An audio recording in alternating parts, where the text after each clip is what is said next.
Bom, queridas, queridos, é muito bom, eu repito, muito bom estarmos aqui. É muito importante nós podermos ter um momento para louvar o nome do Senhor, e é muito bom que seja junto as pessoas que querem fazer a mesma coisa que nós, né? Louvar o nome do Senhor. Eu quero cantar uma música, mas eu vou ler o texto primeiro, ainda que eu não veja grande conexão entre a música e o texto, mas eu primeiro quero ler o texto, depois eu canto a música. Eu quero ler o texto ou o trecho que está no livro de Êxodo, capítulo 3. Êxodo 3, e os versículos que vão do 13 ao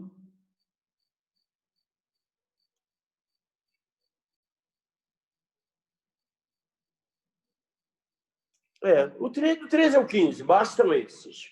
Eu não quero fazer uma reflexão muito complicada, eu acredito que ela vai ser curta, mas o texto é esse aí.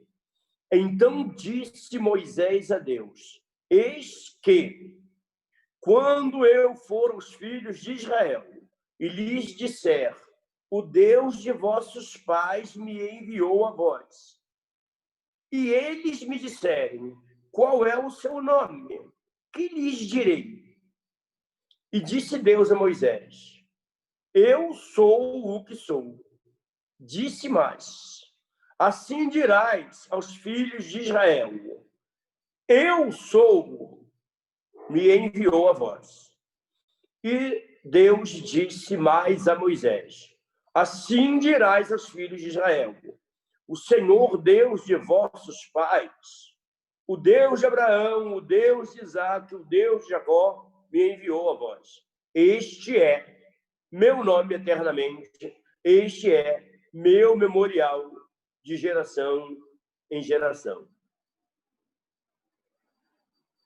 Pela estrada um dia ouvi voz melodiosa e muito gentil.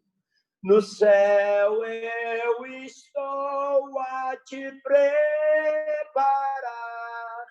um belo, belíssimo lar. Doce lar, doce lar, onde eu irei morar.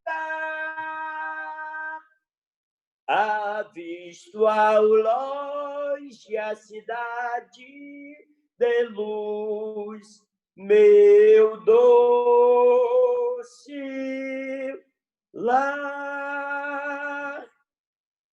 Lá eu verei amigos meus dando louvores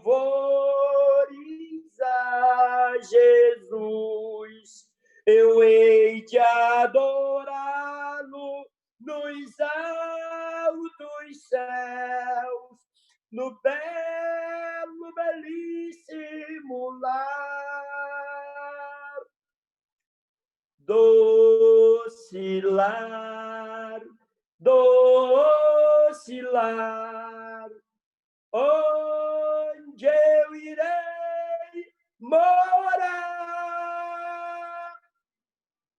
Avisto ao longe a cidade de luz, meu doce lar. Curta é a vida, em breve irei com meu Senhor, eu morarei. Além bela praia me convidar, ó belo, belíssimo lar. Doce lar, doce lar, onde eu irei morar. Avisto ao longe a cidade de luz, meu doce lar.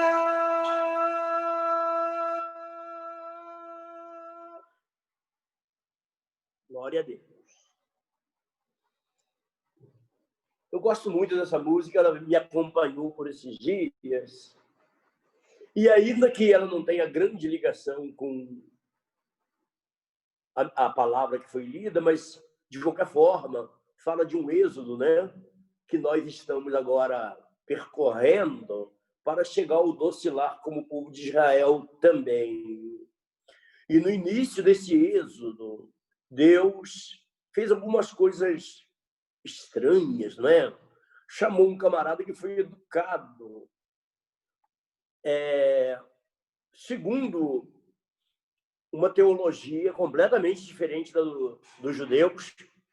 Acreditava, ele foi educado no meio de um povo que acreditava em vários deuses, como também o grego. Na verdade, o monoteísmo é uma raridade. A gente sabe que existem muitos muçulmanos monoteístas, judeus monoteístas, cristãos monoteístas espalhados pelo mundo inteiro. Mas o monoteísmo, como dentro do quantitativo de religiões, é uma raridade. São poucos, né? Poucas as religiões monoteístas. E para Moisés era alguma coisa muito complicada, sendo instruído numa sociedade que acreditava em Anubis, Osíris, Íbis, enfim, vários deuses, Ra, né? Ra, Amon, também tinha Amon, né? No Egito, não era um nome só hebreu, né? E eu falo hebreu, assim, dos descendentes de Abraão. Pois bem,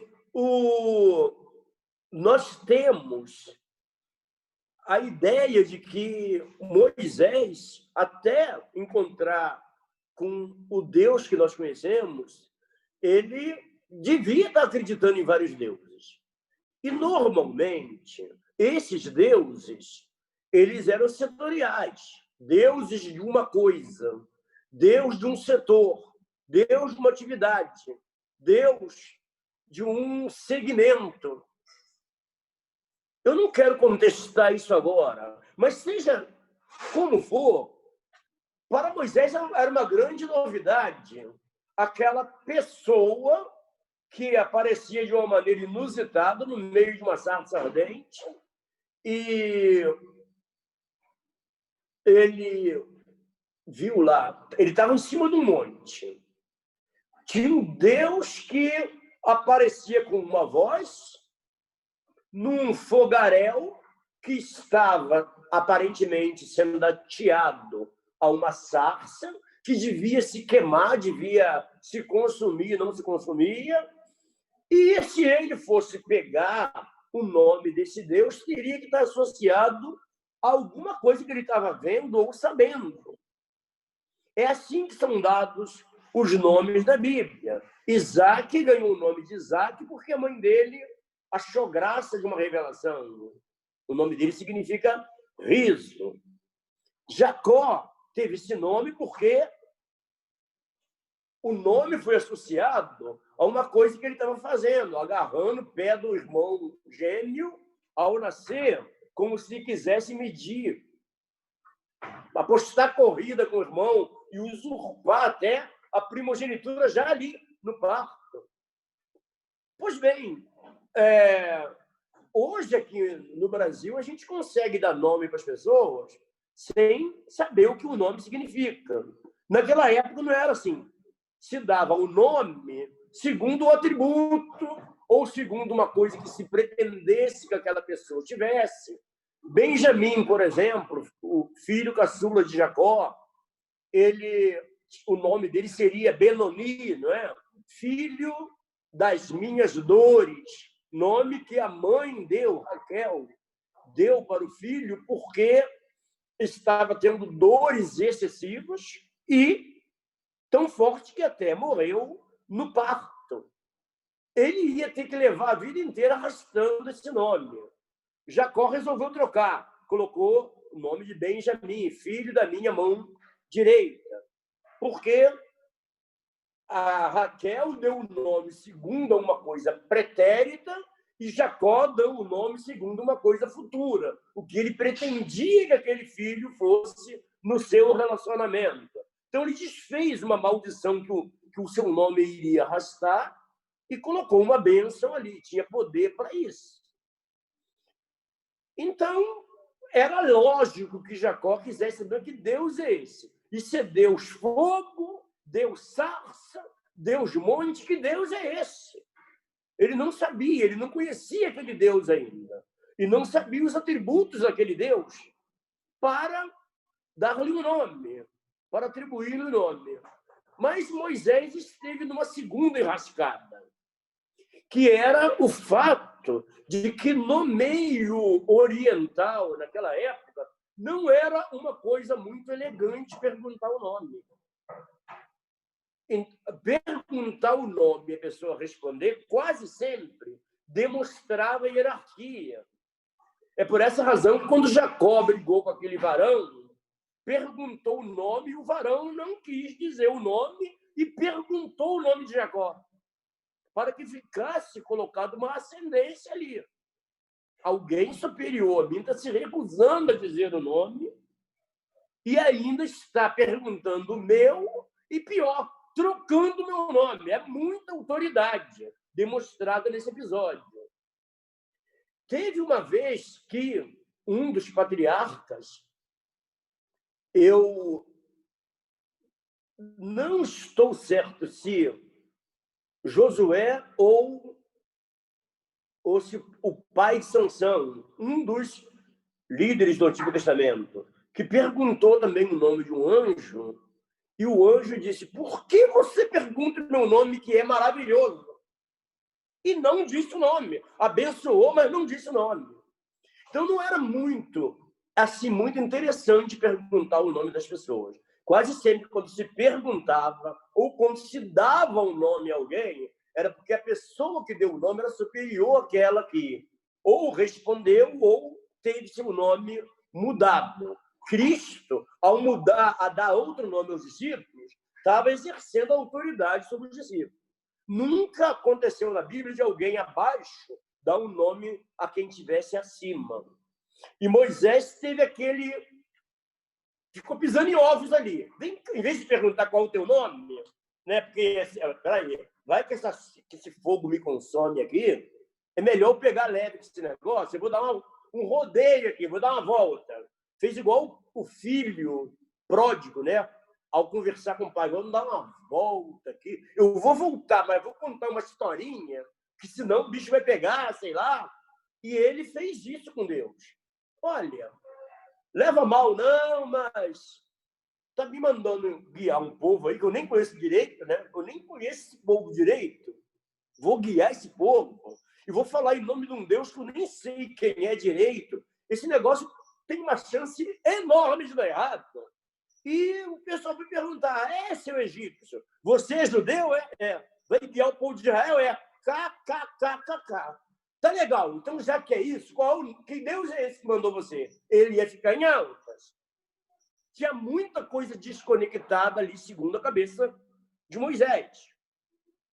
E o que é mais interessante, Deus deu o seu nome, ou segundo nenhum atributo, ou ao maior dos atributos. Se nós formos consultar um pouco a história da igreja, a gente vai ver que havia uma corrente filosófica chamada escolasticismo, do qual se entende que São Tomás de Aquino foi o top. Ele, ao escrever a Suma Teológica, um tratado riquíssimo que ele fez, os escolásticos, eles trabalhavam com o princípio de fé, trabalhavam com a defesa da fé e trabalhavam com a lógica também, com a lógica, com a dialética, e se baseavam muito na filosofia grega. E eles cunharam um nome. O pastor Júlio pode, como professor, ele pode até me corrigir, mas o nome é aceidade. Aceidade significa Deus conter em si os princípios gerais de sua própria origem e seus próprios atributos. Ou seja, ele ser tão grande que nada o precede e nada lhe confere atributos senão ele próprio. Eles chamam isso de aceidade. E foi essa aceidade que Deus falou ali. Eu não sou verbo de ligação, né? Eu sou Jeová Rafá, eu sou Jeová Jirê, eu sou Jeová Nissi. Ou seja, eu sou um Deus que tem esse nome por causa de um atributo setorial. Na saúde, Jeová Rafá, Jeová Jirê, na providência, nas providências, o Deus provedor. Então, nós fazemos isso. Podemos fazer? Podemos. O que nós não podemos é limitar Deus nesses atributos setoriais. O que Deus estava falando para Moisés é que eu sou, ponto. Ou seja, o verbo ser aí não era verbo de ligação. Aliás, nem existe verbo de ligação em hebraico. Nem existe. Geralmente, eles usam o sujeito e o atributo logo depois. Então, como se fosse assim, Deus médico, Deus juiz, e assim vai. Mas eles não usam o verbo de ligação como nós, verbo ser. Então, o que acontece é que quando Deus usou esse verbo, ele estava usando o verbo intransitivo. Eu sou o ente, eu sou o ser máximo, o que se basta em ser o que é, e não graças a coisíssima nenhuma. O que simplesmente é. Botar isso na cabeça de um egípcio ia ser difícil. Mas Deus não quis dar muito detalhe. Fala isso lá. Aquele que é, e ponto final, ele mandou você. Diz isso lá. E foi com esse nome, foi daí que a palavra Yahvé surgiu. Então, a gente chama de Yahvé significa Senhor e tal, mas Yahvé significa o ente, o ser, o que é bastante em ser. Essa era a ideia. Isso era novo para Moisés, era novo. Mas foi com esse recado que ele saiu dali. E ele tinha que liderar o povo de Israel assim, conhecendo, talvez, nisto, um Deus de maneira melhor que até o próprio povo judeu. Porque depois de 450 anos de escravidão, 50 anos de opressão, de tortura, de martírio, era bem possível, até de infanticídio, né? O povo de Israel sofreu infanticídio. Quer dizer, o povo de Egito fez tudo isso com o povo judeu e o povo judeu, assim, cara, se esse Deus... Eu estou há 450 anos aqui preso. 450 anos. Eu conheço Deus? Conheço, né? Vá lá, que seja, estou conhecendo. Mas agora eu vou ter que conhecer esse Deus como povo livre, como povo soberano, povo que tem lei, que tem governo, que vai ter um exército, que vai ter um relacionamento com outros povos, e relacionamento diplomático, de igual para igual, no concerto das nações. O povo de Israel não sabia o que era isso, não. Abraão até sabia. Abraão fez guerra, né? Ele lutou contra outros reis. Então, o clã de Abraão se comportou como reino. Mas dali para frente, Isaac, que não era tão varonil assim, não era um guerreiro, pelo menos a Bíblia não demonstra que ele seja, não teve nenhuma atitude altiva de guerreiro, de lutador. Abraão teve. Jacó era mais né, ajeitar as coisas, era mais da diplomacia do que da guerra, quem sabe.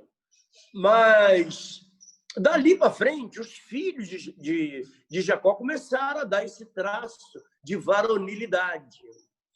Curiosamente, o menos varonil dos filhos, que era Benjamim, é o que teve o povo mais guerreiro, né? Os benjamitas eram bem guerreiros. Então, a gente vê assim, que algumas ideias tinham que ser colocadas aos poucos naquele povo. Deus levantou um príncipe que sabia o que era guerra, que sabia o que era conquista e tal, mas não era judeu de criação, judeu culturalmente. Teve que absorver uma cultura. E, ao absorver, levou o povo de Israel uma novidade que talvez o povo não conhecesse. Um Deus que fala agora de uma maneira maiúscula para um povo que tinha uma importância minúscula. E Deus ia resgatar o brilho moral, o amor próprio, a nacionalidade, o senso de pertencimento, a cultura de um povo que há 450 anos era escravizado. Pastor Wilson, me permite interromper só um instante? Está me ouvindo? Estou. É que sua câmera está mostrando aí uma parede branca, eu acho. A gente não está te vendo. É porque é o seguinte, vou colocar a câmera deitada aqui, porque ela em pé, ela está caindo. Está funcionando assim. Funciona perfeitamente. Maravilha. Obrigado. Então, o que acontece... Obrigado, Adriano. O que acontece é que Deus...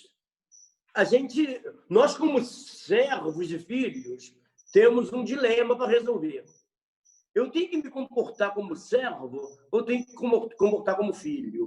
De vez em quando eu faço uma figura interessante, que é o filho da rainha Elizabeth.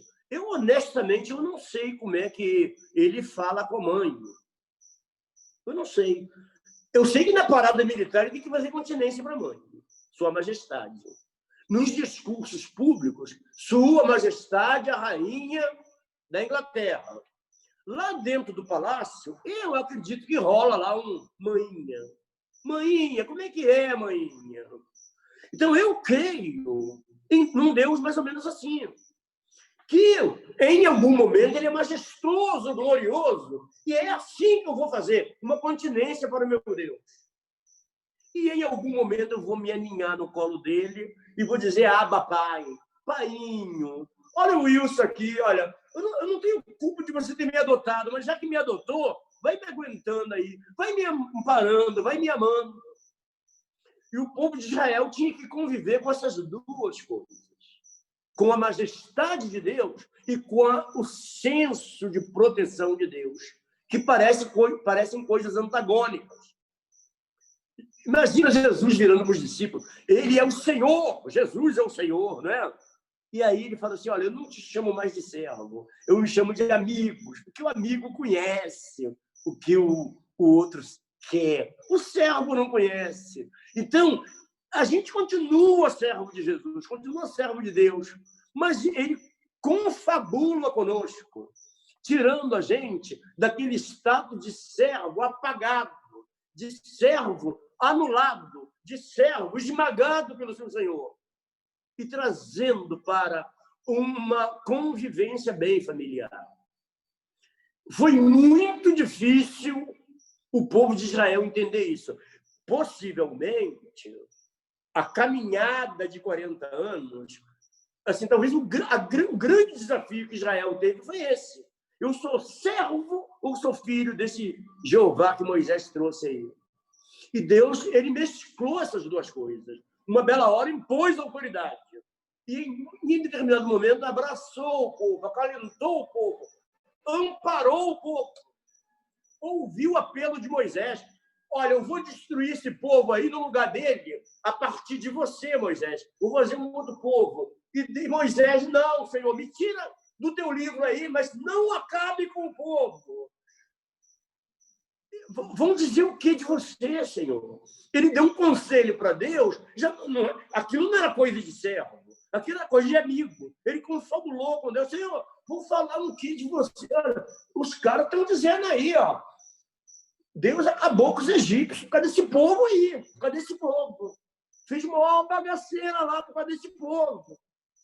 Agora, vão falar que você não teve moral de botar esse povo na terra prometida. Faz isso não, Senhor. E Deus ouviu Moisés. Isso não é coisa de majestade, não. Isso é coisa de pai.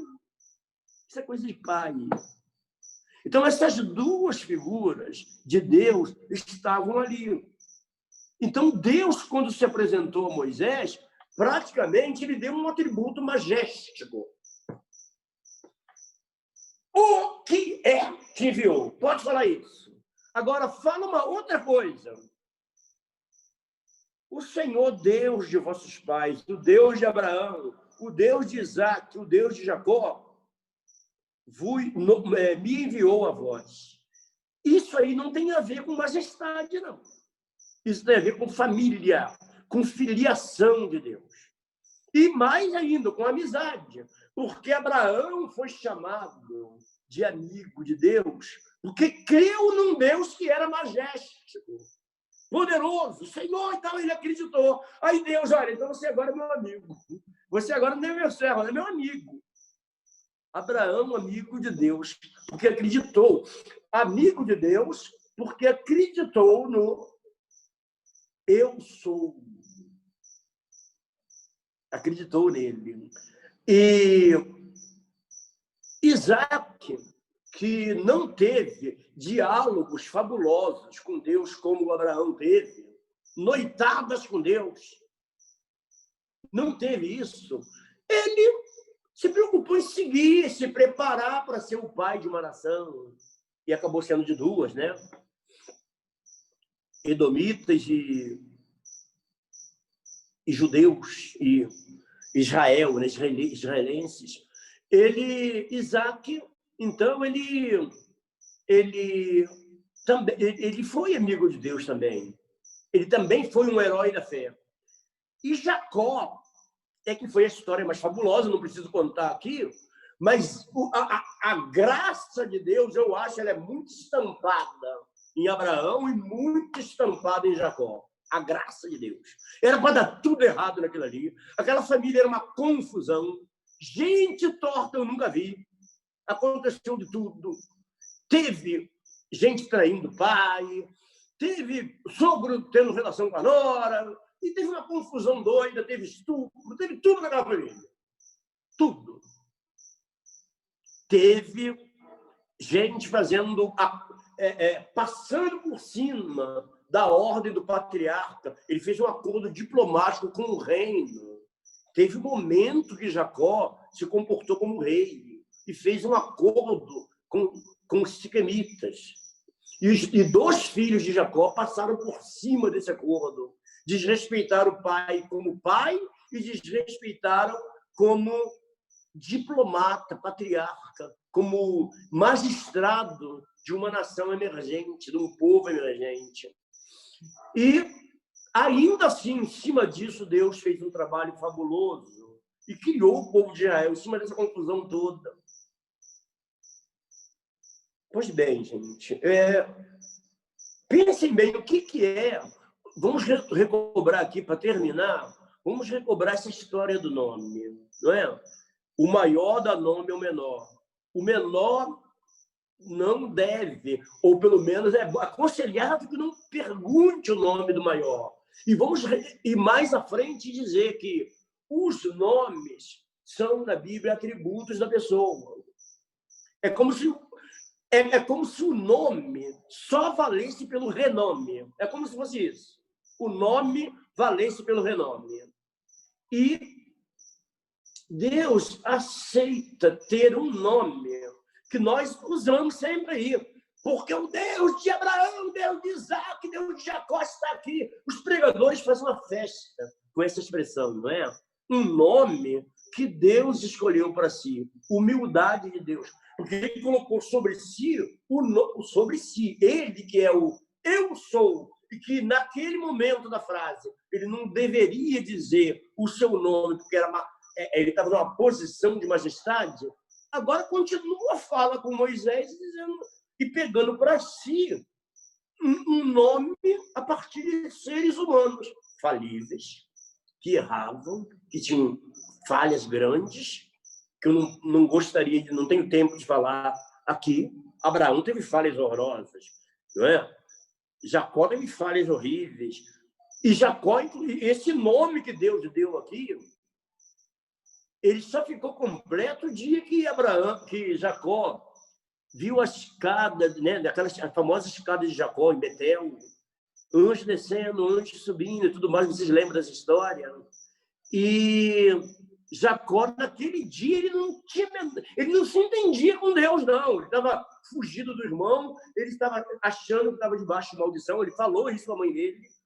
Essa truta aí que vocês estão fazendo, esse rolo, mamãe, que você está fazendo com esse negócio aí da lentilha, aí, desse negócio aí, desse bezerro aí do... Enfim, essa primogenitura, essa trapaça, isso aí vai dar maldição. E a mãe falou, não, que a maldição cai sobre mim. Então, tudo bem. Mas Jacó não perdeu de vista que aquilo ali estava errado. E ele andou o tempo todo assombrado com aquilo. Quando ele viu Deus naquela... Né, entendeu, naquela teofania, naquela visão da escada, ele falou, olha, aqui vai ser a casa de Deus. Ele fez um voto ali para abrir uma capela, uma pedra fundamental, né? Ele fez um voto de dar ofertas a Deus e aceitou esse Deus de Abraão e de Isaac como seu, que até então não era. Foi ali que Deus gerou isso que ele falou aqui. Deus de Abraão, Isaac e Jacó. Então, olha a humildade de Deus, que ele esperou até que Jacó se convertesse a ele para adotar esse nome e usou para dizer esse Deus que também tem esse nome e é um nome eterno. Esse me enviou a vós. Um Deus soberano, sim, mas amigo e familiar. Mas uma hora amigo, uma hora familiar, para que você entendesse que a majestade dele não é um obstáculo para que você se aninhe no colo de Deus. Se aninhe no colo de Deus. Foi assim que ele adotou, finalmente, Israel como seu povo. É assim que ele adotou a igreja como seu povo. É assim como ele te adota agora, ou te adotou um dia, para que, para sempre, ele seja aquele que é e cujo poder, que todos os atributos que ele tem são indizíveis, não podem ser traduzidos por palavra. Por isso, aquele que simplesmente é, mas que ele explora uma coisa que você entende. Você sabe o que é ser pai, sabe o que é ser filho, e você, como filho, se aninha no braço desse pai. Isso você entende. Esse é um atributo que finalmente você entende. E que parece estar na contramão do atributo magéstico. Eu sou aquele que que enviou. Pode falar isso. Autoridade. Mas também aquele amigo de Abraão, amigo de Isaac, que demorou muito para também ser amigo de Jacó, te enviou. Você vai estar com a majestade, mas vai estar com o paiinho também. Que Deus te abençoe. Amém e amém.